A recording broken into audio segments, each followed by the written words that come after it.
Yama Calabari, Sembe, Omna. Me one a team, Calabari, or Borbu Smith, man, and Sake, and go Omna Belarbe, Anga. And then do go was a frequented in K Ray Power 106.5 FM, near Servanga, Aquatical, me and go Omna Belarbe, Opocona Bibo. And then I do not think a meeting a private Omni Prince Terminal Amy Kingdom. Ibelamapo is young Prince K. Announcement bra. What a team can be bro, Lake Rural. Try my what team me sake. What are take a calabar seme me bra. What picky take a meeting me bra. Announcement bra. Gwani, it will be a meter epocona rebe. Yama calabar. Oyo attack. One a dow so abuse me bebo. Fears me a repre. Bomas me picky a repre. What a me take a baby. One to maybe go. Kego to Barbie, or prefe, wa weary, wa cocobo, generally, wala be in the Bacamelo, wa imeke belamam. Nimike wa pre, wa can meet me content, and he will push me meso, mete, calabaresme, borbus me wherever. And sake, pick a bellamake, calabaresme be swa, wa jumojmo bellama, braswa jumojmo me pre, brota sakebu, jenso, calabaresme monarbrame, and of course me ebra, it to Christ, erebo. Amen. Anani. Moki pokosu kibio fara ba kome ane one imbre numalawo igun dokte bo dress losing akwa mere ane fi gbereni edukameja ba ko ane bro Facebook bro ke WhatsApp bio edukameja ba po de na ngba na one ke swat edugom na se bosa ke so also meet me obo ina masakla ke kwente ane egberi papa consider se dawa doga amadi gri consider make se dawa doga sake so obo ina kwem masakla ko bo in nekwem tremme obo na ko me brote so wa pike boka ko la mam kuma me bro akurabo ana uya kalebo si india di finje ne bakabo o gondokom ana one imbre pike one alabo Lavinda Robert Amakri Long John ibitroko Emi Tarebo Long John war medabo ane abi polobo asare toro amadi gi konsenbo asare bio oy goni dokute ana be memba me yiwa odumona pigi bidumo konna me fi asake wan be me kwen ke ko ba bi mo egon doko sakbo akoma ibidumo me kom o pigi kala ba se me belemam ware tawo brabo Long John me ware o meke dar sakbo o bi korim o pigi ama belemam amake troko muyeme akpomo obele lamam meme gote ye be memba yewa okondumo me mo fia sakebo an bulmay dugo treme wanam oigbora kalfinjibo tari ne bagabo oruja kwakwa me ani do en koko ware sote asara bi o memu ba asaka ye ngoro fo munjo tari botin ne mebe wa ne ilelema amayana bo ane alabo Kingsley Solomon olu oriye also munjo mite na kwanta emi ngwane amayana wo sembe bi ka kala barase me apre e ama asembe ko prem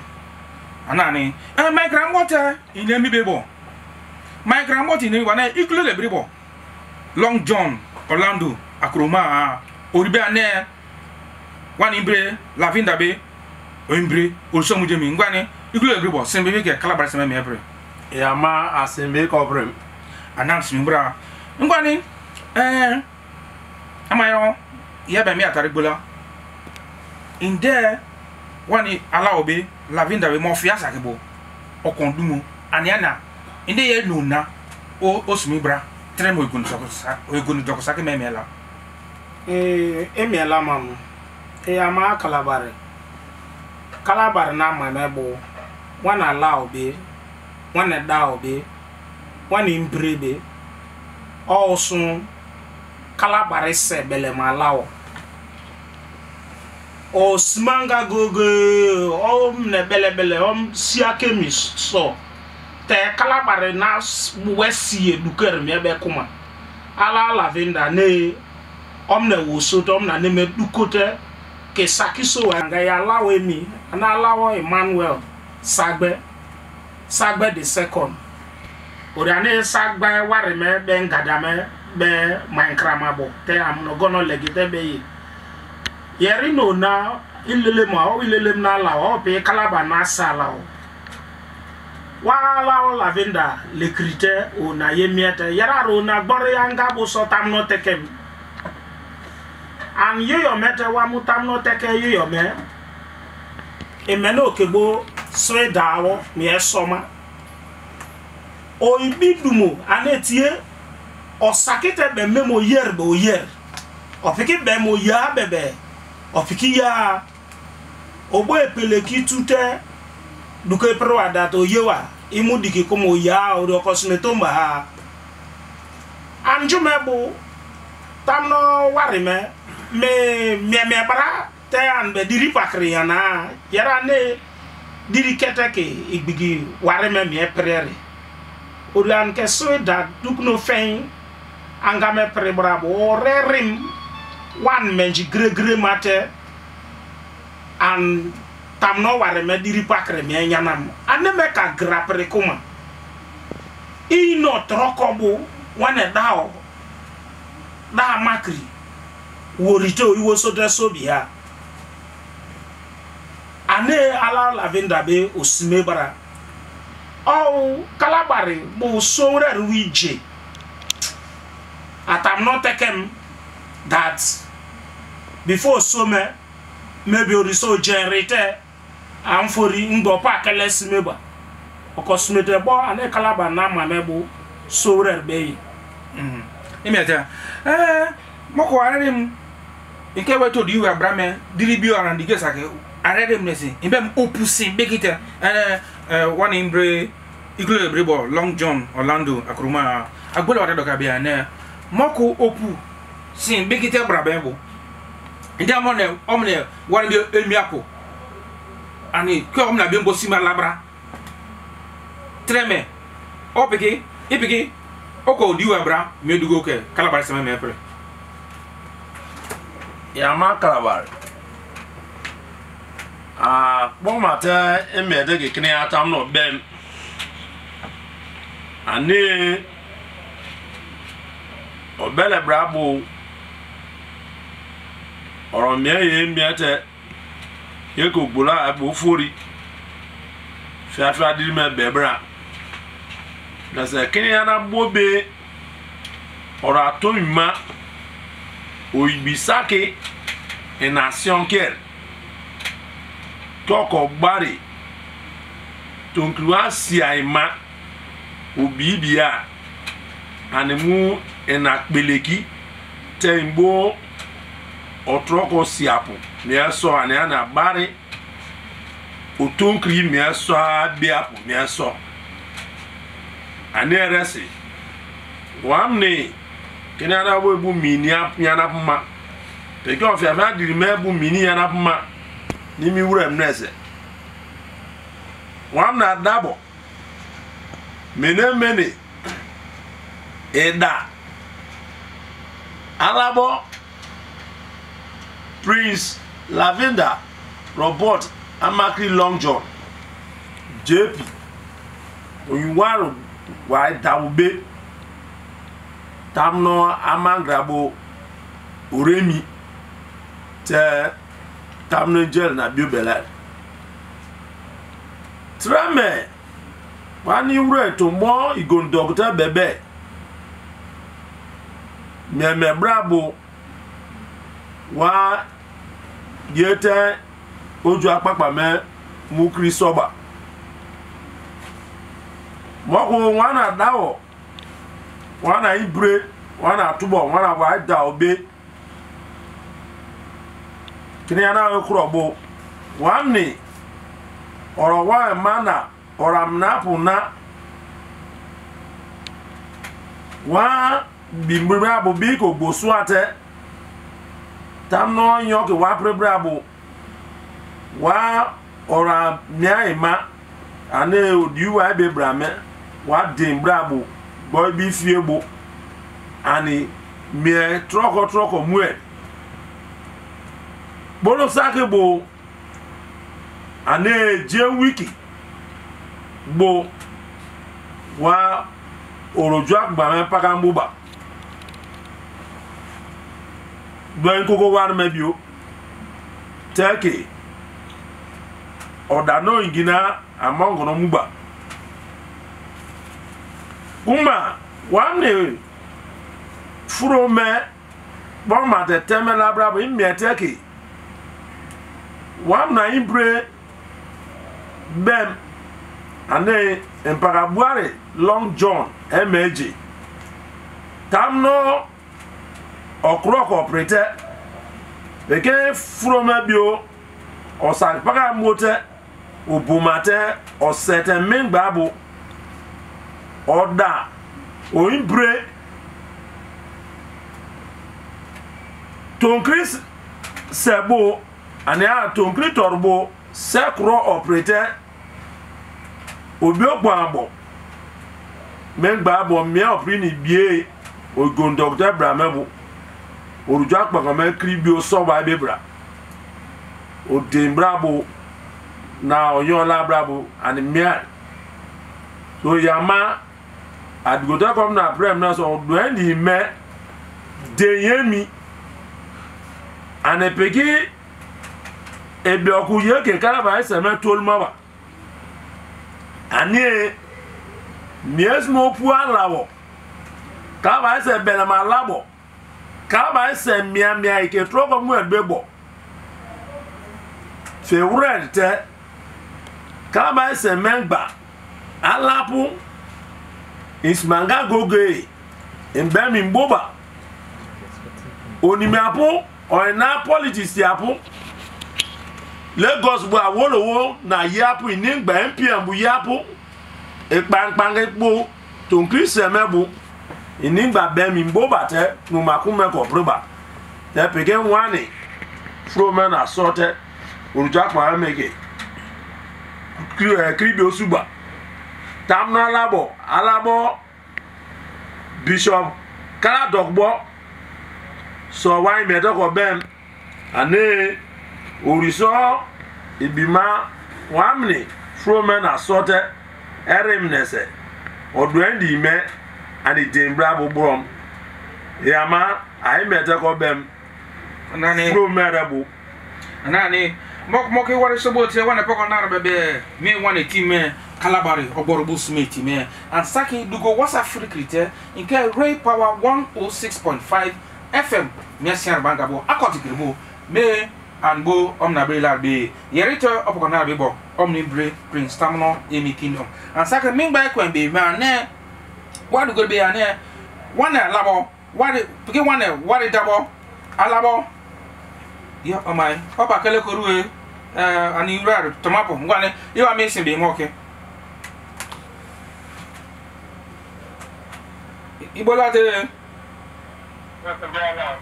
mingba wa kwa be me wa na ala odi wa do kare me bori akal fenaru butu so na dimbo ndere akwa be me kanere bra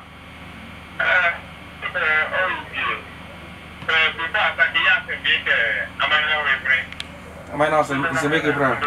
eme alama yes e kwa be yo pe no so then dai se me pe ko eme Bravo, allow me. I propose the degree that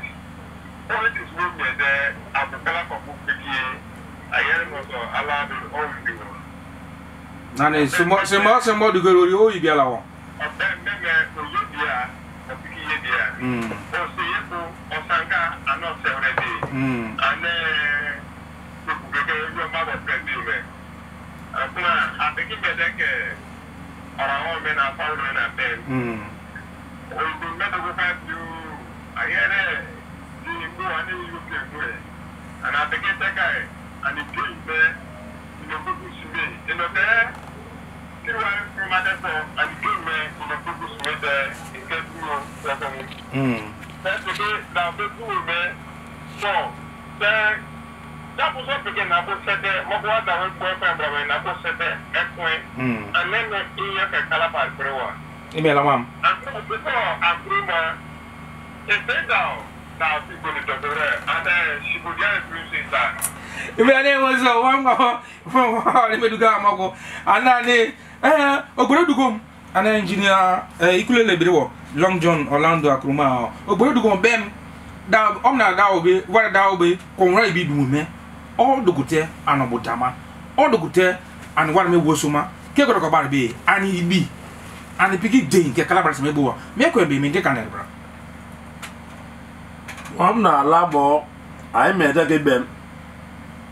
imie dugoye mane krakraye kuma wamne frome wamna na wai da obi wamna da obi amna imbrebe ogondogda so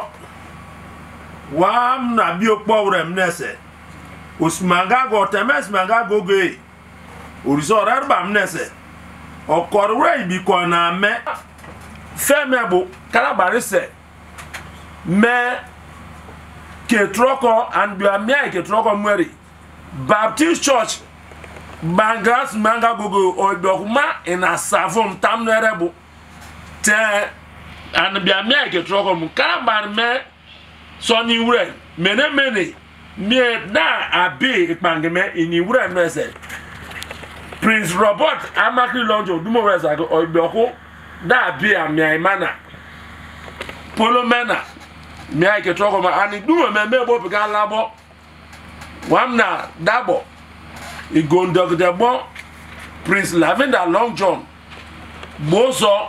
to miere ne sandumo me to radabu kondumo me ogbuemi to wamne orwe mata dumo wura maso ram nabuso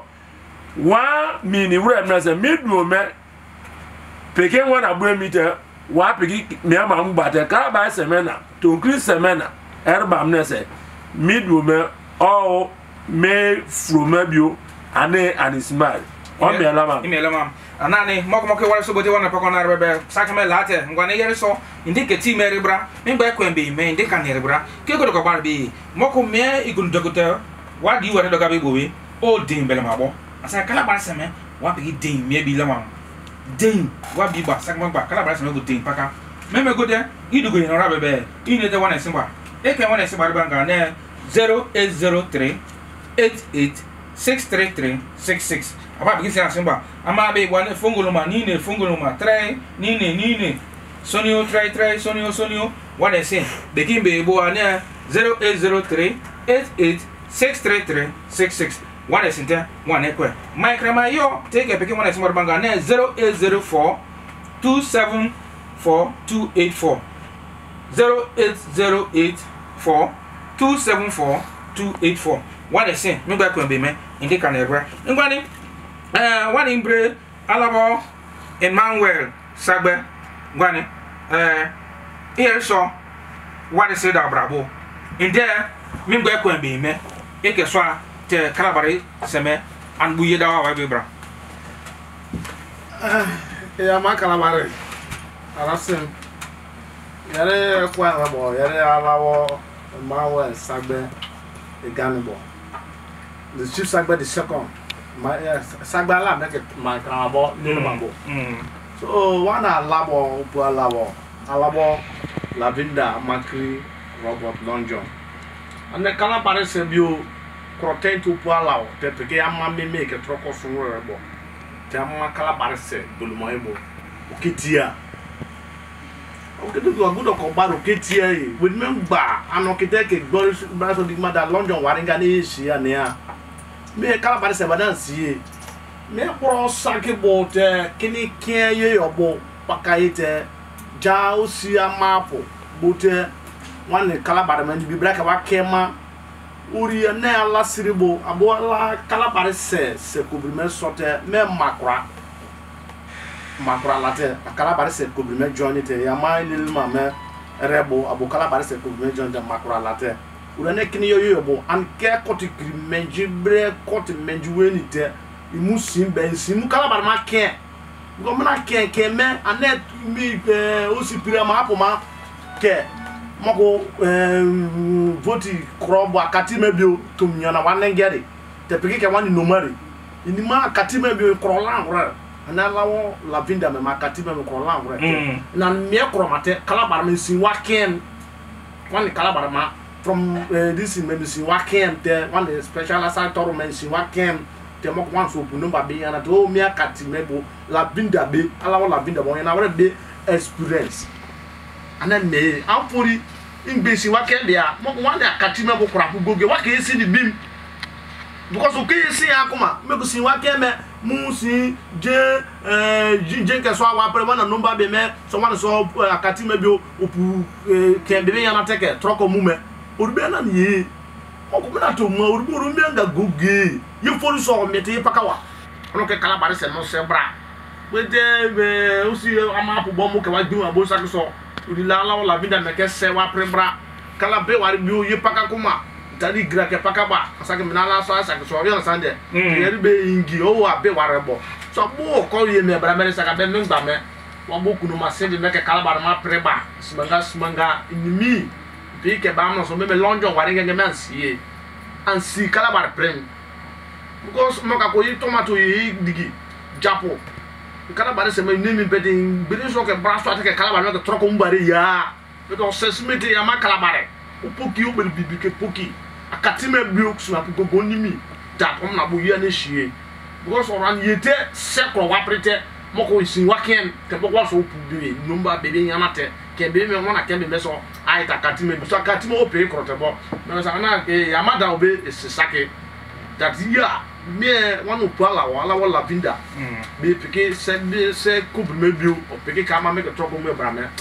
o wa tanga wana tokuru sra ame me kwa so ma vinda be titi alaba peke alo goku bi oremi kuma bala o yo so ye mete ka ma pre awe bo bra o kosme tomba so ana go be data bote go wasa wate ya ma kala bar ma wan gba wasmanga wa kurute peke tamlo be teke me la mam sake ko ke bar wa no fori ngwani mo ko wala so bode wana poko na me wan team kala bar ko bus me team asake dugo wasa free Repower 106.5 FM akoti kribo me and go wane and go na brother be me gba kwembe ma na wane imbre peke wana lawo wana ware dawo alabo Prince Lavinda Robert Amakri Long John oikoni tokute me brora kurabo ana oya kalobo me oikoni tokiye asake me were te ko di ba we bra me bo tu tradimbo ana oya kalome bo dia suebo imbem numesunke tamno ne perba te anbe me ekwemba anbe me dugo wa me bem asake meme an pakabaranga na asari biebo me an pakabarbe me bem our Saviour's African Church Cathedral bo asari bio bete ba asari bio me an kiroko barbe ane me bo tuo inia di ane akalo me bo dia swebo me an kiroko barbe indi numesuka orerebo swabate pekan bo tege kon ko opreba asake mbem an kiroko barbe saka ne sonia so bo me an kiroko barbe asare bi me an kiroko barbe asake bem tuo sona di bo ane o gwara kalo finji bo tare ne bakabo mbem oroja papa me ane ashes to ashes do en koko war me bms bo akodi kirbo ani soba te so buguma ane asare toro me muba asake membe bo ebege omaro dokoba te bigi gira so me sawa ala brabo te kunuma kunke opreba me bem asake bem ane na ba mebo ane tuo so na di mebo pakrike masobrobo ojo akwa me anbo asare lawa te ane usirabo me alapo bo ojo akwa me okiteke se alapo bo ojo akwa me okiteke so barbe me bem asake bem jabala fam ane traso lawa asake bo ojo akwa me anbo dolphin polo me laba asake an pigi bo so Queen Long John ware me muba te anjo inimaso pigi kunuma kunke oprewa me bem asake pa ani tuo so na di mebo bobribu ojo akwa me ani abipolo muba te anjo bo ne pigi anjo tegege oprewa ane Long John Memorial ware bo ane Memorial Hall bo anjo bo ane ojo akwa muslim ware be te hindu kuruko oprewa be asake bem ala biribo ojo akwa me ane inan keso oda ware me muba ane Prince Robert Amakri Long John ware be me muba anjo bo ojo akwa me ba piki mesmi wo oda ware bo te imbo me church di kuru me konko opreba asake church di kuru me konko opreba ba po ane our Saviour's African Church Cathedral asare biobu anani kiroke barbi asake arusugre ne baka ane maikrama ene baka o igbara kalo fujuma bo asake bo imbo kunuma teke konko opreba pa our Saviour's Anglican African Church mebo asare biobu memewa ala biribo minokemu alabo abe ama me ina na pu diwe be do NDP bu imu di igba te be ane me brother be KNC krimebo anjobo ini igonike buapu magonge me komba me ben anans me bra pu ke me prebo ane kalaba na ma na bo alabo ama na bo JT Princeville ori ane bra pu ke me prier asake alabo Charles Prince Dolphin Amakri ori so bra pu ke and prem asake omongu Dolphin Robert Amakri Long John ori so bra pu ke and prem na jabu na kuma wadi kuma asake baro go for idi kuma ala bi bu mitime an goku no wa anani mako wala so boti wana poko na te ebem ya tie paka bo bebe kuma bara mojo bara wana sinde ya o ma wala wa sem mbe sem bia goto ana de ya so kwasa ke sinde bem nese wana la ofete an go gbe so waduga mo iwo la de I say na te make Calabar ta ko ba ko furi ibre Orlando ate make free ni ala ba be say make free there is go ara ni one ala be la vida be uwe o so de ma bo na da mo do you orala le papa o de akwa na labo or akwa na ro ke ni o so si to la uti so uwe orala ma na da go do you iba le se ini o be dia o ni ni bebe o le ni o do na to ko dia o manga go do you ora bi ama ke ta to antu o mai e ko bi manga o you do o do ko wa tra me to ko relevant na no kare imete sang bo for ngwane wana mai na o Jefenaro wapa si ye kalai bulmai bo an be dugo ba imete ana ni ngwane wana mai na si mo dugo bi nese ugo kakai be na ora omite me ora ko mudada amai na brabo inde kunu me kwen ani abiri nu na kwen ti konke ala sidime na peke kala bare semena me probare ke go ba be mo you wana sapo ba nese wana imbre te gunto bobe ala o la vida be o kakai be ma la ora asake ama bi o kakai o furi me mete kala bare semo budar be inde biri nu na ko te e konke ala buna peke kala ba na probare be emete ya ma kalabare ya ma salapu kalaba na lapu adugo ke oprer be ya ne mengbe ni bakabo kwa wana lao bubu ye duker ane bobo so mwe ne late bebe me ekweme pa kruba inde okoto nkri angabra ibi anga kante iso makri muso me ekweme pa kruba so ye wanengba onye me ke ye dawate wa me ko yananga gogo ye wa wona me ko metelema te nimi that mo wa ke set up bubu ekwembara me ye wa wona ma fi bare be wona ma nya na ware be ka grabi okurumate kala bare me ke troko sun ansaki wa nar munju im so begna ma minju mukuma biurer e munju mukuma biurer me all one pembe matomi ane an yetan miem sle okosme so adugar be ye one maso okosme asembe ke empaka Long John MLJ me prim that o me correr we kona me o dabe bobo o imbro mongo e bobo tamno orapa me swabi mo preba tamno de peko nasime anokosme opeko ke kuno me ne me warisu o me lama grâce à bongwane wani mbre ikulo brebo inde kunu me kwembe bite ikomarbe bor bala ngare me mako kwanye sasra brabo ane kwen ya ma kalabari are mede kom na belamam ane an mi wurem nese omne ngba ke dabe alabo lavenda Robert Amakri Long John be ni brabo omne ngba obi okpoma kwen ke wana wurem nese ogbo wan na sote oruju akpa me ke kribe osuba mene yimbro mongubo mba Long John atekem kene na bowe command mi ko pre ogban oboma o me goge me agbosunuma te to mi maso arem nese o bibio mbo to ko na me ko be me kene na bobe ade enyo kopriye o mi alama mi ale jumo oboto sakela de ngwane alawa eganibo abi ndere me eganibo sagbe eganibo pass amaka bravo asasa bravo asibeke wana amaya na bo amakri the 11 amaya na bo of Kalabari sembe ko preba obo pakai manne onu puala osala wo tepeke se free meje webo go go to me je tamno piki je to ko to bo ko preba apike sembe ke wana shaman alabo chalet dolphin amakri bread that o piki nimi that o worema tamno ko to bo ko o preba dolphin war mebo sembe ke paga lonjo so prem ya brame me team mengba and go dasanga yere topo kana bo omni Prince Tamno Emi Kingdom